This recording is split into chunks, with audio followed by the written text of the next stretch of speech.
Hey, what's going on, Adam, man? How you doing today? Good. How about you? I'm doing well. I'm doing well. Thank you for the conversation before. It was actually quite pleasant. Of course, of course. It's always nice to connect with people and get a chat, So, Yeah, for sure. So, what is your name and what brought you to this podcast and how did you hear about it? so my name's Adam Chenoweth, and then actually, what brought me here is I have a friend from where I work who knows I'm into mental health stuff, and I'm going to grad school for mental health, so uh, just she knew I was into it, and she knew that you were looking for people to share their story, and she thought I might dig that, so she sent me your name, and I hit you up on Facebook, and we kind of just connected. Yeah.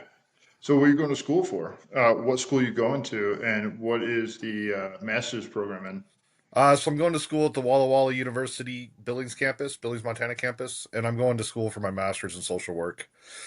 Specifically going for trying to become a clinician. Sweet, man. Yeah, like I talked to you before, is one of my passions that I'm looking at doing right now is going the APA route, Yeah. and I want to get into a little bit of research. So, what is your story and how has it changed? Oh man. Uh, guess how far you want me to go back to like kid time, huh? I can go all the way back. I mean, I'm pretty comfortable talking about stuff. So, Well, wherever you want to start. This uh, is, I grew up around Wyoming, Montana, back and forth. Really bouncing amongst my family, like my mom, my dad, lived with some grandparents for a while, which was had some traumatic events of its own. Had some other trauma stuff when I was a child. Graduated from high school, was like, oh, I'm gonna go to college. Got to college, and I did the normal Montana, Wyoming kid thing, and I drank my way through my first semester. And then I also blew out my knee. Like I shredded up my knee, and I was on a full ride scholarship from ROTC. So I was like, well, shoot, what do I do now? So I went and it's like, screw it, I'll just go enlist. Might as well. I mean, 9/11 had just happened. The global war on terrorism was just kicking up. So I was like, screw it, I'll just go now and go do my thing. And then so I enlisted, spent the next roughly 7 years on active duty, deployed to Afghanistan, Iraq. Actually, kind of got to stay back on a rear detachment one time, which was kind of a cool experience. Um, then got divorced after my Iraq trip because my ex-wife was cheating on me. The classic soldier marine kind of story. Uh, Came back to Montana as a single parent. Broke as a joke in the middle of the recession. No money to my name. Trying to raise a little kid on my own. And then, struggling through all that stuff. Went back in the guard to look for a little direction in my life. Ended up retiring out of there in 2020 medically. My knees and my PTSD just got to be too much, so I just had to skedaddle. After a 17, 18 years.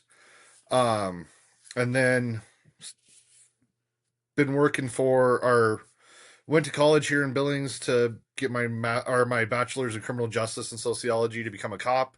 Was a cop here in Billings for a little while, actually with the Yellowstone County Sheriff's Office, until they fired me because I was in the National Guard.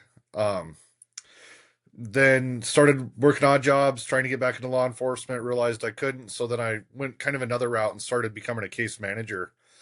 And I worked with some mental health folks, and I worked with like at the mental health center working with schizophrenics and people with bipolar, really severe bipolar. And then left there, went over to the Alpha House, was a case manager for those that are criminally convicted, specifically sex offenders for the longest amount of time, which was a trip in itself. And then left there looking for a break from that kind of world for a little bit. Went to a bank, but didn't love it. So then I got back into it, and now I work for a criminal defense investigator. As far as my mental health story goes, got diagnosed with PTSD. I don't know, probably 2011, 2012. But I didn't really like. I don't know. I didn't think much of it. You're young, dumb, think you're on top of the world. So I just kept kind of pushing that stuff away and backing it down and stuff. And it's like, oh, nothing's wrong, nothing's a big deal. Actually, when I retired from the army in 2020, it was actually 2018 that stuff kind of boiled up, and that's what kind of led to my retirement. That's when I realized, like, oh shit, I actually have to do something about this mental health and take care of myself. And so that's when I started, being a little more serious about my counseling. Then I went to go do um I mean, I've mostly just stayed with a counselor for a long time. Went to a psychiatrist, got some meds here and there. Then I started doing ketamine therapy about a little over a year ago, which has been a game changer for me as far as like my depression and stuff. I still have some issues, but I see a counselor, do my ketamine therapy, see a psychiatrist. Uh, I mean, with what I do, I get to stay connected to a mental health community, so that kind of helps somewhat too, you know. Getting to connect with other people that struggle like you kind of helps, I think. So, and then also in the mental health realms, I've struggled off and on with addiction since getting out of the military. So, or even while I was in, I mean, let's be honest, I drank almost every night. So, You started off with saying that you drank your way through college in the beginning of the first year, then you yeah, tore up your knee. You said, you know what? I'm gonna go join the army. Might as well enlist and actually get after it. yeah, Like, so I don't want to make the whole thing about alcohol, but I know I've had my own problems and trials and tribulations with alcohol. Same thing with my father and stuff. Um, what was, how did alcohol help you? And then also, what did it actually take away from you?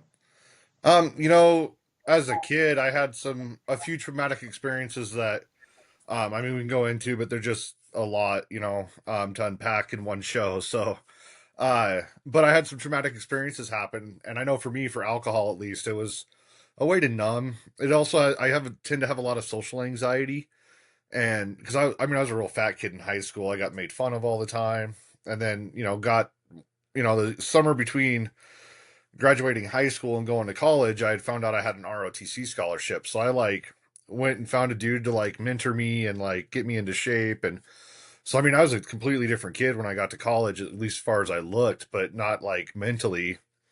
And so I just had a lot of like that shyness from the stuff that had happened in high school of being fat and overweight and kind of some of that bullying that happened from other stuff, and so got to college and I just didn't have any ability to talk to anybody. And when you're in college, that's what you want to do. And so drinking, because I didn't drink in high school, I didn't do shit in high school, I was kind of a square.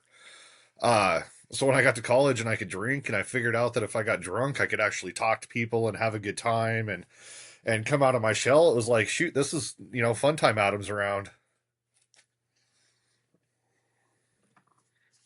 Yeah, it sounds like alcohol itself was just it gave you the crutch and it lowered the inhibitions and it also blocked away the past traumas.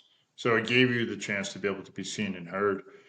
And obviously, like you alluded to about the Army and the Marine Corps actually having a drinking culture. Yeah. Um, how did alcohol play into the time that you spent in the Army? Oh man, it was, I mean, alcohol is everything in the military when you're, private, at least in the infantry. And I mean, I can't speak to the current generation because I obviously don't know how it is right now because I haven't been in years. Um, but I mean, at least when I was a private and growing up through the army, I mean, that was a fundamental part of the culture. I mean, take like a grog, for example. Will, if I remember correctly, you shared earlier when we were talking on the phone that you were a Marine, right? Yeah, I was in the Marine Corps, correct. Right. Did you guys have a grog at your dining ins? So NCO mess nights they did. I actually have never been to one. During the 4 years I was in the Marine Corps, I spent maybe 12 months inside the States. Okay. But you know what I'm talking about, at least, or at least the concept of it, right? Grog is this bowl that it's a huge bowl that you just pour a bunch of booze in and then everybody drinks out of it. And we're doing a dining in. That's usually like your unit all together eating. And, it's real ceremonial, but I mean, it still centers around alcohol. I don't think I ever left a dining in walking in an upright manner. I mean, the first night I was in my unit, guys that were of age were buying us alcohol because I was a kid. Shoot, I remember we got back from Afghanistan and we weren't back 24 hours before. I mean, we had cases upon cases of beer and fists of liquor running all over our lanai, and pretty much our entire platoon and another platoon was out on the back lanai, which is like a deck in Hawaii, just getting plastered, being dumb. And so it's just so much part of the culture. I mean, shoot, I remember we were in Afghanistan. We'd been there probably 9 months, getting bored. And Joe will be Joe.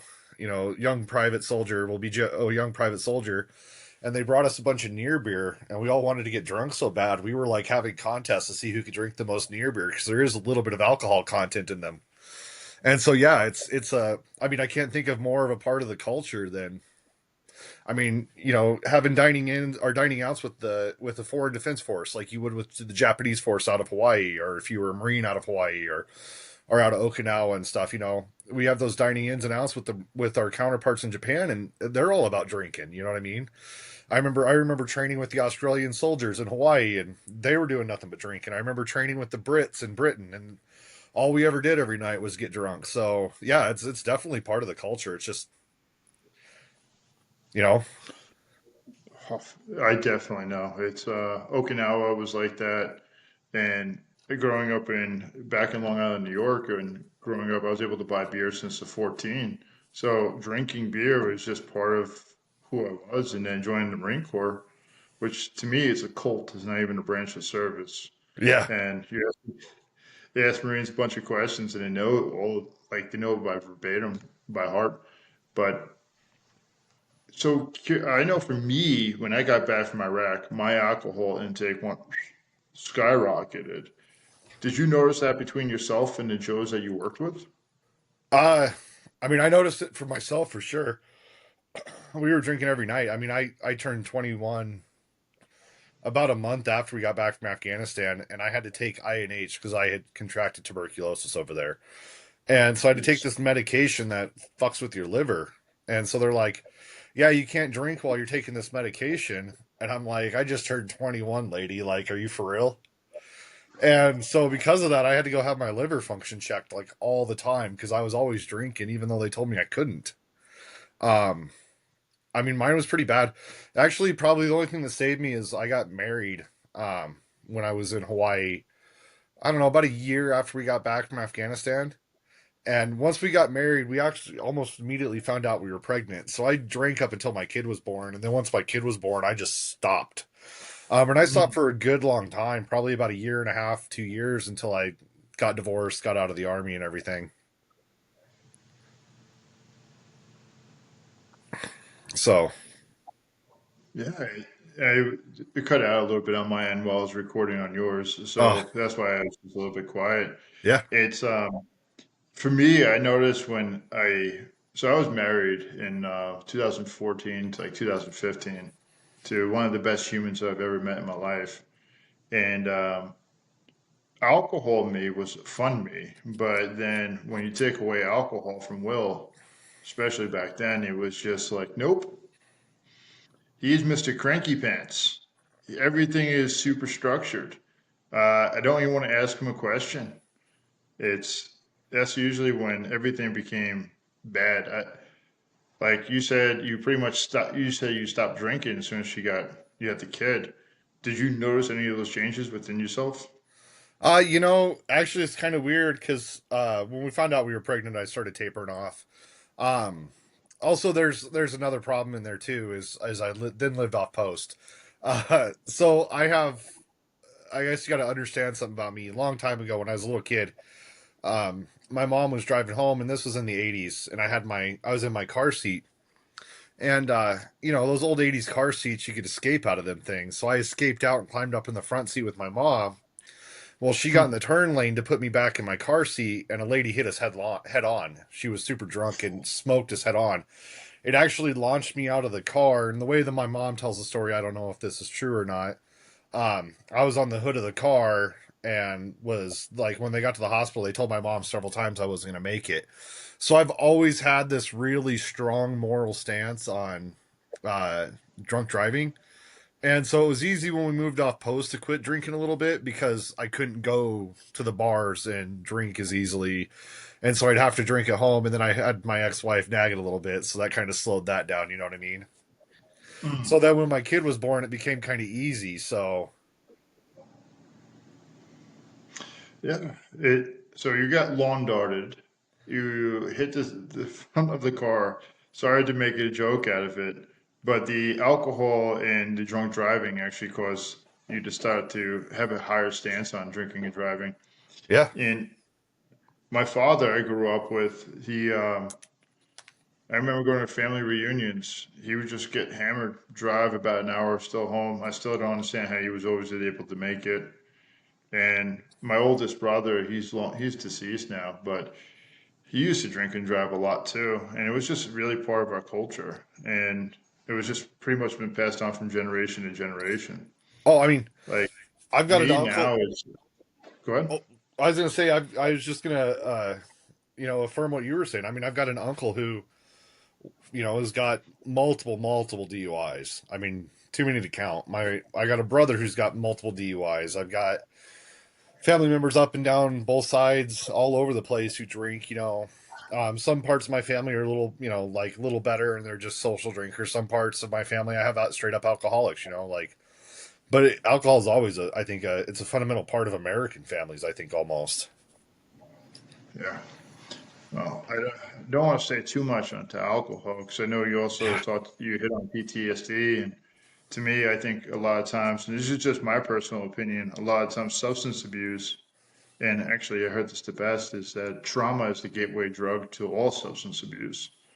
And just bringing it back to PTSD, how did that impact your marriage? How did it impact your relationships with your family and your friends? Shoot, so do you know? I don't know if you know what an ACE score is, but it's an adverse Hmm. childhood experiences. So I have an 8 out of 10 possibles. So I mean, I had some pretty traumatic experiences as a child, and then as an adult, getting going overseas and seeing what I saw, gained even more traumatic experiences. And I mean, just as a side note, it's really interesting how combat trauma affects the brain so much differently than single event trauma that you might experience one time, like a car wreck or something. So it's that's really just a cool thing that I love, and we can go into later if you want, but it's just neat.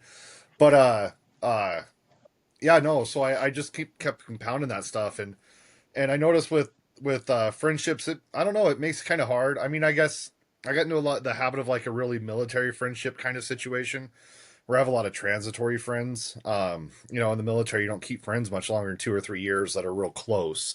I mean, you might be friends with them for the rest of your life, but you're not talking to them on a weekly or daily basis like you are when they're in your unit. And so I've kind of, inadvertently kind of kept some of those transitory friends so you don't let anybody in too close. My family with my relationship with my family is pretty much non-existent. I mean, I don't talk to them, and I prefer they don't talk to me. And then as far as like romantic relationships, it's been a mixed bag. I get some attachment issue stuff just because of the, like I alluded to, some of the stuff I grew up with. But through that, I get a lot of anxiety that's associated with my PTSD and stuff. And so when my anxiety gets bad in relationships, I know I can pull people in or try to pull them in more, like get a little clingy and stuff, and try to not let them get far, because it's try to protect people because of the stuff that happened to me.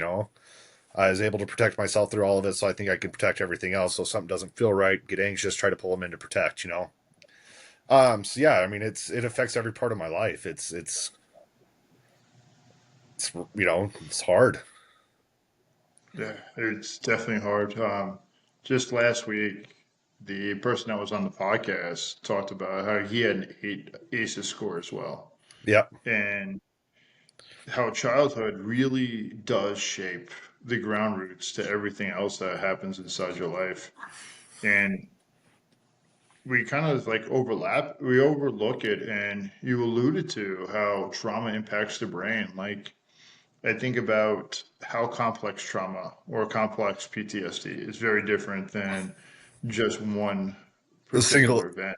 yeah, a single event.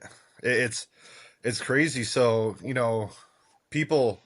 I think a lot of people are pretty familiar with the single event PTSD. You know what I mean? Like you see something traumatic, and that image is frozen in your brain. That like the the idea of car crash. That image of that car crash that was especially horrific that you might have saw and might be frozen in your brain. And then every time you see a blue Ford Taurus like the one that was wrecked, you're freaking out a little bit. Uh, what I think that people don't understand is like people with complex PTSD, they live in so much of that cycle of trauma that there's not a part of it that comes out for them, right? So think about a year in Afghanistan. You go over there, especially as a young infantryman. Your job is to go out and fight the war. And so every day you're worried, like, am I going to get attacked? Am I going to get shot at? Am I going to get blown up? And then so you've got those basic, very basic worries just sitting in there in the craw of your stomach at all times. And then, every once in a while shit pops off and you actually do get shot at or blown up. And then boom, you've got one of those really like specific PTSD moments. And so I think it comes up in some weird ways for everybody, and it's unique to everybody, especially with those of us that suffer from that more complex, like from like the complex childhood or like some more of that complex military. And I think that's where it comes up a lot is it's just it affects so much of our life. Um I guess I equate it to I have a lot of spinal issues because I was a paratrooper, right? I jumped out of airplanes like an idiot. And everybody loves to remind me of how stupid it is to jump out of airplanes. So, but so I've got a lot of spinal issues from it. I recently had to have neck surgery. I've had I don't know how many spinal like injections and stuff. I'm 40. They're getting ready to do they're talking about doing a fusion in my cervical spine. So and when that's acting up, I think people can see and understand. They're like, holy shit, Adam's in pain because they can see that pain. It's something that's easy to understand. But I got that from like almost a complex PTSD thing of those repeated hits to the ground and stuff. What people I don't think see and what's hard to understand or hard to even feel for us sometimes is that we can feel the pain from our neck and understand that that's our neck, but sometimes when we feel that pain in our brain, we're not understanding that that's that complex PTSD or somebody looking at us and going, man, why is that dude acting so fucking weird? They're not understanding that there's so much that's built up to that moment that they're feeling or doing or experiencing that it's just not it's hard to see and it's hard for people to understand too because everybody's experience in PTSD is going to be unique. Your experience with PTSD and what's going on in your brain is going to be so much more unique than my experience because we lived a very different life overseas. Yeah, the other thing I wanted to touch on, because you talked about your neck and getting fused, and something that we don't really talk about so much is, well, the complex. You're in survival mode. I joke about this in groups, but I'm also serious. So one of the groups I run is how does trauma impact relationship for men, and I do it virtually online with the for the VA. Yeah.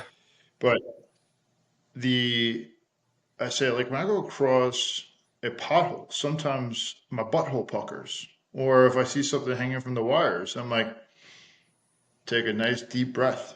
And I'm like, I wonder what's going to happen next. But the other aspect that we don't really talk about because it stays so hidden until something changes. And what I'm talking about is we have this sense of control where you said, hey, I'll bring them in. I want to protect them.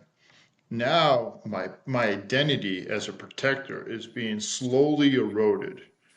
I'm not able to protect myself. I'm not able to do that. Who's going to protect me? I've been doing this all alone. And when you're actually talking about getting your neck fused, what people don't realize is, yeah, this is part of surgery. This is part of life. They don't see it's like, this dude's about to hit a roller coaster because now his identity about having as much mobility has been taken away. Well, And and I agree. I absolutely agree. Like they're not thinking about, like they might think, oh man, that sucks at surgery. Like that's scary. You got to get knocked out. You're right. They're not thinking about that. I think the other side of that too, though, when you're talking about PTSD and stuff that we can associate it, and compare them, is there's no easy fixed solution for PTSD and complex PTSD. Like there's, like yeah, I might lose some mobility in my neck and not be able to look over my shoulder anymore, and that's gonna, take away some of that feeling of security and stuff for sure, but at least there's a fix and then the pain I experience hopefully will be gone. That's and that's the one thing that you can't compare a surgery to with it for PTSD for me.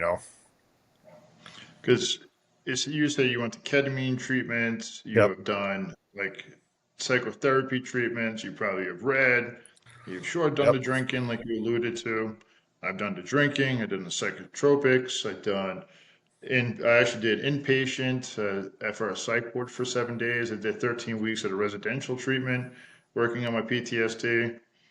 But for me, the only way to actually got better was for me it was either shit or get off the pot because I started getting run down. You talk about mental health where it's like there's no easy fix. Absolutely not. It's how do we address these things that are inside our brain and talk about it? How do we actually allow somebody that access to such a vulnerable area? And this actually prompts my next question. How has stigma impacted the way that you've been able to get better or start to heal?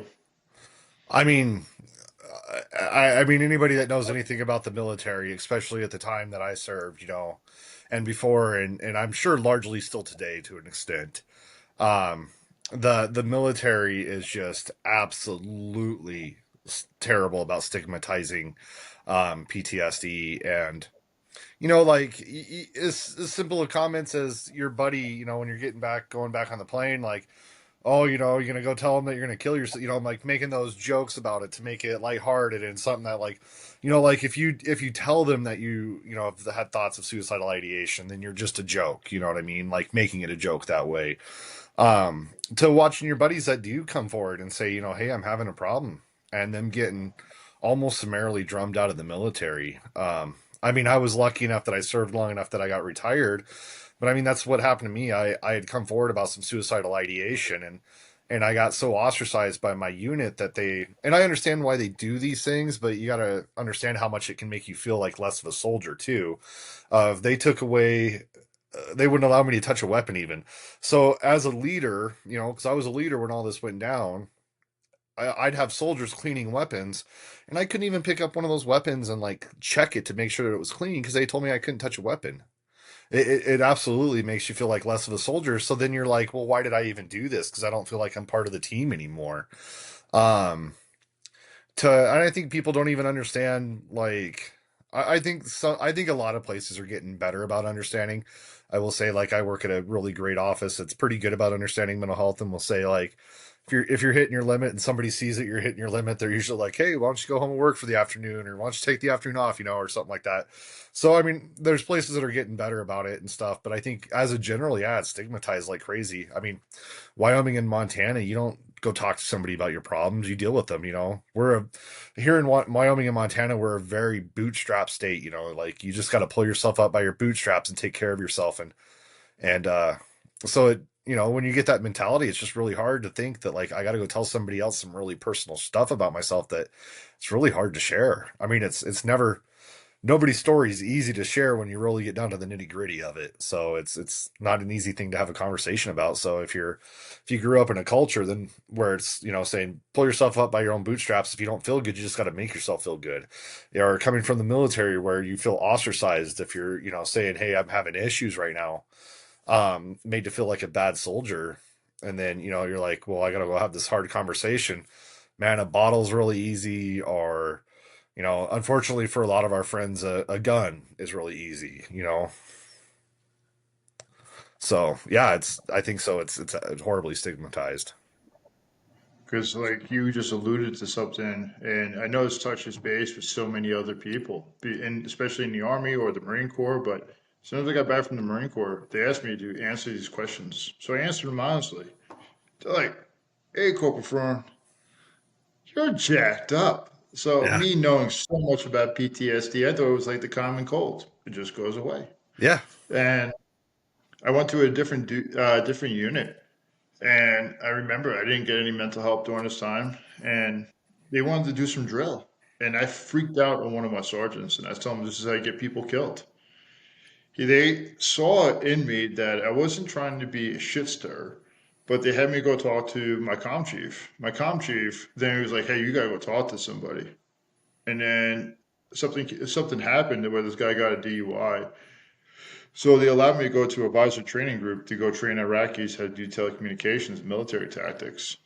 And I was like, whew, I feel safe. I feel normal. Put me out there, coach. Because, like, being back in the rear, you have your own room, you have your own stuff. You feel like you should be comfortable, but whew, sleeping with a 9 mil underneath your head or actually having a saw between your legs, you feel a lot more safe because you're able to do something instead of just being naked. And I remember too, it's like And I'm just curious about your perspective on this because you're going into mental health to become a social worker and a case manager. I remember I said, like, how can somebody understand what I've been through if they never have pulled the trigger, if they have never seen any of their buddies die, if they have never actually been shot at, they have never taken a life. And to me, it was so personal that it actually kept me stuck for so long in such a toxic spiral. I think for me personally, it's I shared with you earlier that when I was in high school, I wanted to go be a doctor of all things. Um, I wanted to go be an orthopedic surgeon or an ER doc or something. And then I went to school and I screwed up, and drank, like I said. And then going to the military, I chose to be an infantryman. So I went, about a part of a 180 as you could do as quickly as possible. Because I went from like thinking I was going to go help people to actively trying to stop people. Um, and then when you're over there doing that stuff, I don't think you think about it. Like it's not something that when you're in the middle of it, you're ever thinking about or pondering. You're just really what you're thinking about is, man, I really just don't want to die because I've got a game of cards to play or something silly like that, or just like whatever you got going on in your brain, or you're just trying to fight to not die if you're actually getting actively shot at. You know what I mean? And so it never comes to your mind. And then you get back to the rear, as we call it, back to base, back to the mainland, or back to the States. And you got to sit there and think about it. And you're like, holy shit, like, I don't know. I always had this realization. It's probably, I'm a more empathetic person, I think, by nature sometimes. And I remember thinking we were over in Afghanistan, and I just remember talking to the guys. We were all sitting out one night. And we had this area where we'd sit around, and it was almost like a fire pit back in the States, but we couldn't have fire at night, because noise and light discipline. But we'd all sit around in the circle and we'd sit there and smoke cigarettes and talk life and, you know, everything. I mean, I'm sure you've been in those circles. You talk about some crazy, crazy big things for a bunch of 18-year-old kids in them circles. And I remember guys were talking and they'd all be like, yeah, I'm going to go out there and, we're going to go kill him, we're going to take him. And I'm like, I always remember thinking, and I never did speak up, very often, maybe once in a while, but not very often, thinking, that dude that you're talking about waxing is probably somebody's dad or sister, brother or son. Um, and so, I had a good realization of that before we ever got to our first firefight, even. And then, like I said, when you get in your firefight, you don't even think about it. Like, it's not a thing. You're just like, shit, I got to fight my way through this because I don't, it's either me or them. And I'd much rather it be me. A little selfish that way. Um, but then when you actually sit down and think about it, you're like, man, if somebody did that to my dad, I'd be pissed. And so you get this like almost, I don't know, for me, it was almost an empathetic response a little bit to people over there. If, like, I felt really bad. And I still, somewhat do to this day a little bit, like, I realized that it was a war, to an extent. And we're fighting sides and everybody's fighting for what they believe in. And so I think that there's some solace that can be taken that you're fighting for your moral belief stance. But I think there's also a lot that goes in there, like for me being an American and thanking this country for the things I have got, as a citizen and the college and stuff I got like that and getting to go in the military and serve and gain the things that I did from the military is an important part of who I am, right? But it's also an important part of who I am that I want to help people. And so it's one of those things that I mean I haven't been to war in God 18 years and it's still something that I struggle with on a daily basis. 17 years for me, and I still have my night terrors, and I say, welcome back, old friend. How Yeah. you doing, bud? Those, but a lot of the tactics and the things that I use, I am grateful for. And it's interesting, the conversations that we have with other people where coming back to the civilian world, it's just felt like couldn't have these type of conversations around a fire, just BSing, or just understanding that individuals just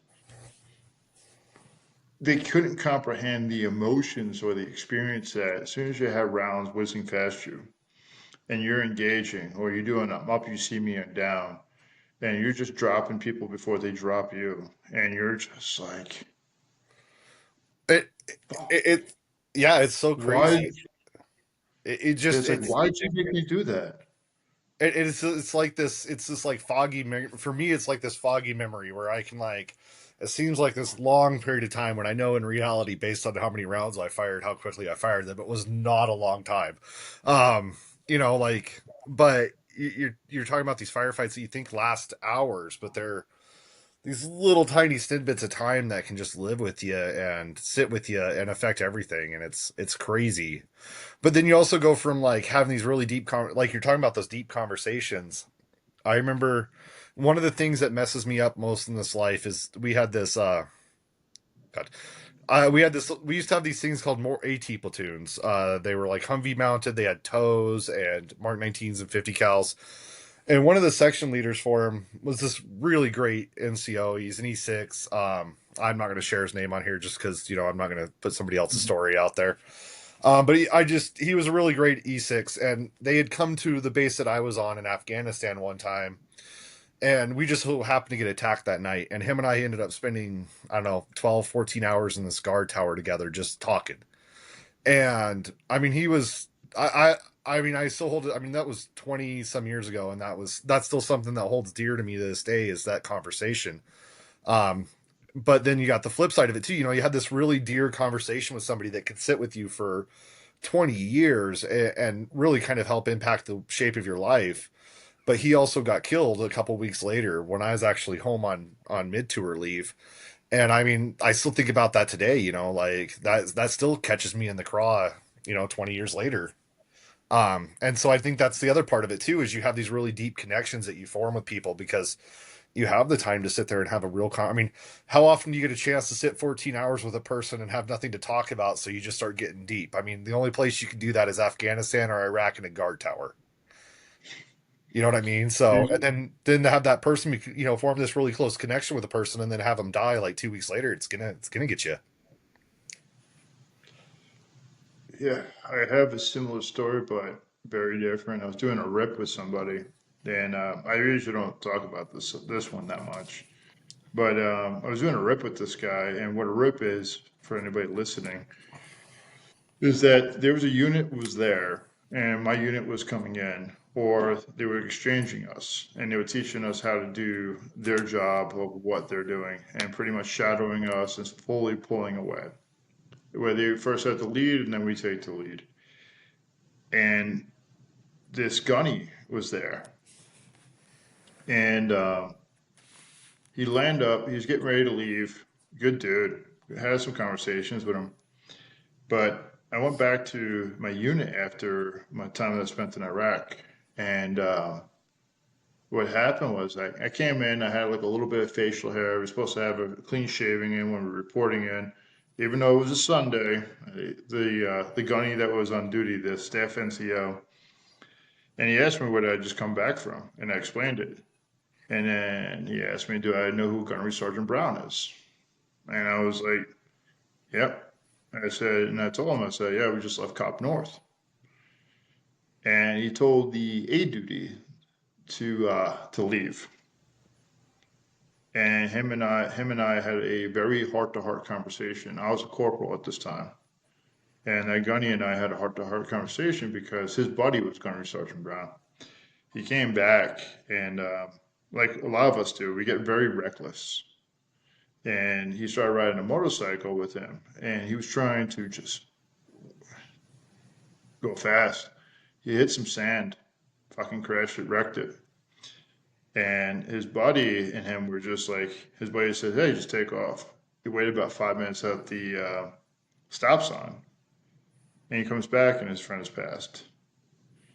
But you're talking to a complete stranger, opening your eyes, just able to shed some tears to another dude that you understand and understands where you've been, what is going through your head, and then coming back to a society where it's like, oof, can we have those conversations? Well, yeah, and I think there's some of that. I think that's definitely a problem. Is it's like I remember having these really deep conversations with one of the kids in my unit about religion. Like I grew up in a Methodist church, and I mean I was made to go every week, and I went to Bible study, and I went to youth group, and I mean I did all of it. Even when I got my Eagle Scout, one of the badges I got was like a bunch of church shit I got. Like I was in it. And then we got to Afghanistan, and I started questioning my faith. And this kid and I would sit up in this guard tower. I mean, it pushed me farther away from the faith. It wasn't his fault. It was just me kind of, having my moment. But I mean, we had deep conversations about religion that would be so taboo right now that it wouldn't even be funny, like. So there's some of that. I think there's also some that think people don't understand about us is one, there is some brevity in combat, like there's some funny shit that can happen that, for all the bad shit that happens, that funny shit that happens during combat, man, makes it all worth it. And it can make you smile and make you happy, years later and just kind of, like if you have a bad spirit day, you can remember that one moment of brevity in combat that always happens. Everybody has a moment of brevity in combat that can pick you up. I also think people don't understand our dark humor, like, and so I think that, makes it hard for people to listen to us and hear us is because like how we deal with it is just that utter dark and dismal humor. I mean, that's why I like working in corrections and law enforcement because they've got the same dark, dismal humor. So I fit in quite nicely. But like if you get outside of those circles, I know my friends that don't work in that kind of field or work military just don't, they're not going to find my humor funny. But, if I'm in a group around military people, it's going to kill, so I think those are all barriers to conversations to have about mental health with it too. It's hard for people that aren't military to understand our humor. So I got a very loaded question I'm going to ask. Yeah, you could totally sidetrack it if you want to. But talk about humor and who we could talk to. What was your breaking point that you really figured out that you need more help than what you were doing? And what did you do to actually get some clarity? I some of it was a bunch of breaks in relationships, like a bunch of failed romantic relationships after my divorce. Um, some of it was just finally admitting to myself that I was having ideation, and just coming to the realization that like no matter how hard I tried to say, don't have ideation, it's there. It's part, if you got it, you got it, you got to deal with it. You're not going to leave a bullet in you, you know what I mean, if you can get it out. Um, and then some of it was just kind of like, I think some of it was just growing up a little bit, like I was getting a little older and I was realizing that, if I wasn't drinking, I didn't feel like a part of anybody or anything. And then going through all that, I'd had the, pretty traumatic experience with the county like the whole law enforcement thing. And I'm happy to, let me back up a little bit. The law enforcement thing, just to catch folks up. I was a deputy here in Yellowstone County, Montana. I had been a deputy just under a year. I got terminated when that came out. Some of the things that they said were the reasons were traffic stop that I'd actually done against my little brother, which resulted in his third DUI, which is a story in itself that I'm happy to share, which was just a real experience. And then they accused me of lying about drill days. And they accused me of being AWOL from the National Guard at the time. And so there was a whole federal lawsuit and everything, and I ended up winning. They ended up, you know, um, doing a plea with us, and they were supposed to change the characterization of my law enforcement stuff, but I could never get back in. So I had all that was weighing on me, and then I was still in the Guard, which was kind of a trigger for me since I had just lost the career that I'd been working for several years, and going to college to get, because of the Guard. So I had kind of that trigger going on. So just kind of all of it kind of hit at one time. It was just too much for me to handle. And then they had us, not me, somebody else had said something on some survey or something at one point. And so they had us all talking to the chaplains and counselors and stuff one day. We were just like round robin going through. Um, and I sat down with the chaplain, and chappies are. I mean, anybody in the military knows a chappie's. You go talk to a chappie. That's who you talk to. They're good people. They always are. They're always there to listen to you and always there to work with you. And so I opened up to Chappie, and that's what kind of led me down the hole of getting out. So So, and kind of being more proactive and taking care of my mental health. what is something that you wish somebody did for you to be able to help spark this sooner for the change? I wish, I really think that the biggest thing that anybody can do is just realize that mental health affects everybody. It doesn't just affect the person that's suffering from, it affects people around them, and just not stigmatize it. If you got somebody that's got some mental health, it's getting them to somebody that can help them, and getting them to somebody that they can talk to.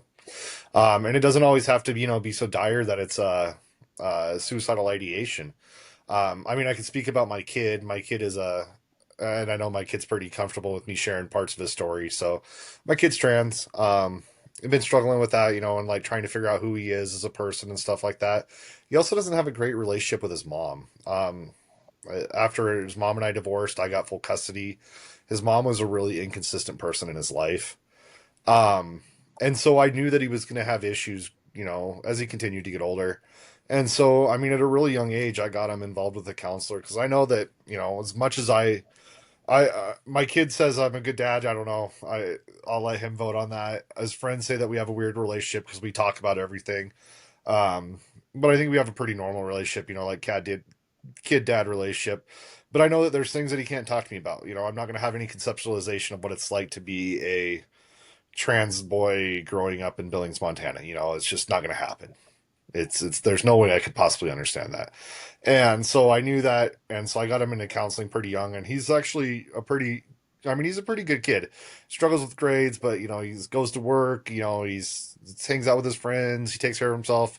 I don't know that he does any drugs or alcohol. He's never got busted for anything bad, like I've never had to worry about him as far as any of that stuff goes. And I think that getting him to counseling and just being open to letting him be there and letting him be who he is and talk through it is really what helped him kind of blossom into a pretty good young human being. And I think for anybody, for myself, I think everybody, I think the thing you got to do is just kind of take away that stigma and that fear and just realize that, a broken leg can affect you when you're 1 years old, just like it can when you're 70. Mental health can affect you when you're 5 years old, just like it can when you're 65 years old. And, if somebody needs some help or somebody needs somebody to talk to, don't hesitate. Don't wait for it to get bad. Just, go get them the help. Go get them somebody to talk to. And if something happens, don't wait. Don't screw around. Like if something traumatic happens, like go see somebody right away. And so those are the things that I kind of wish I had known when I was younger and like had when I was younger or done for myself when I was younger, any of the above. So I'll rephrase the question just a little bit because that actually hits on to so many strengths right there. Um, what was something that someone else could have impacted your life, or what could they have said to possibly help you acknowledge sooner? And if you don't have anything, that's okay too. I don't know. I don't know if there was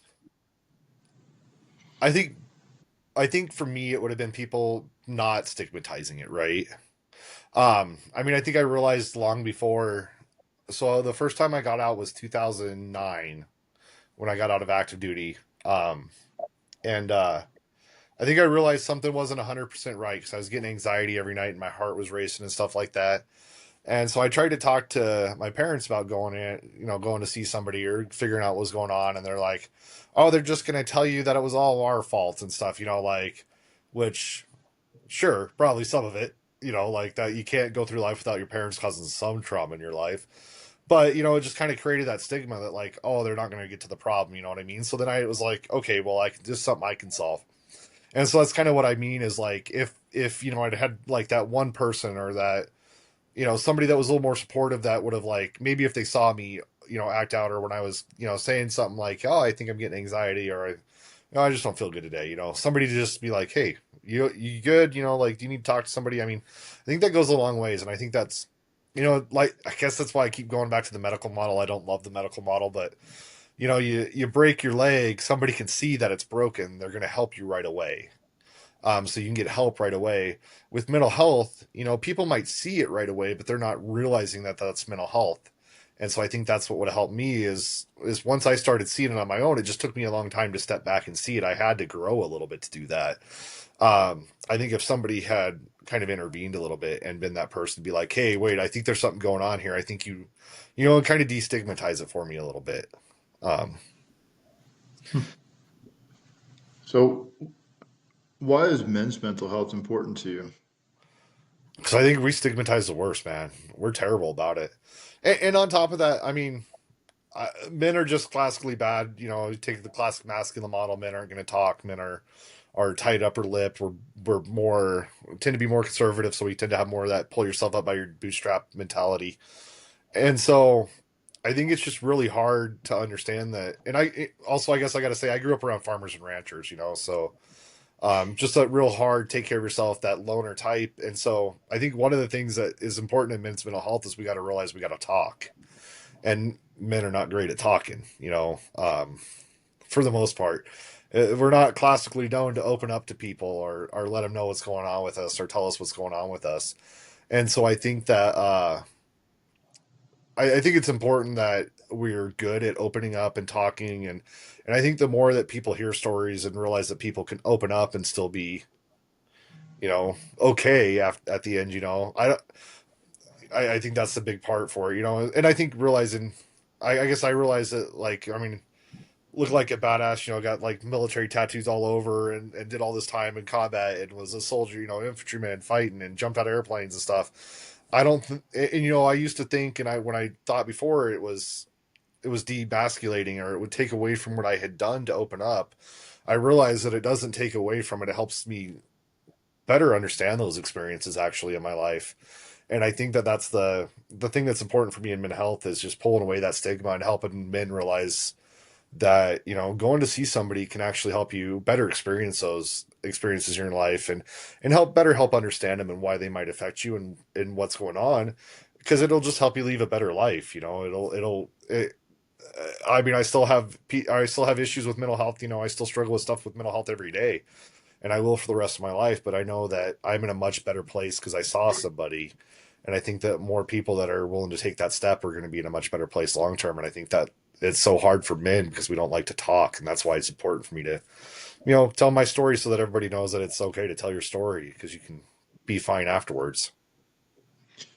Yeah, because it sounds like, and I know you talked about this quite a bit about the stigma and honestly about your own struggles, but it also sounded like it became a superpower where you're able to be there for your son, your You're right. son. Yep, yep. You're good. You're good. Still working on the verbiage. I'm still trying to be very oh, understanding. oh, I've And I've I've known this for 6 years, and I still struggle with the verbiage, and I still struggle with the name every day. So you're in good company, man. well, I appreciate the grace right there. It sounds like honestly your own personal struggles. You're able to be there more for your kid, and you're also able to be there more for other people, which obviously led you to becoming a case manager, Yeah. led you to actually going into higher degrees. What is something you are hoping to accomplish from talking on this podcast? Uh, Kind of like what I was alluding to a little bit when we were talking about what I see is important for mental health. I think that sharing stories is important.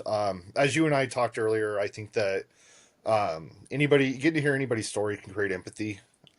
Everybody's got a unique story, and once you hear it and understand it, it creates a bit of empathy. I right now I work for defense teams.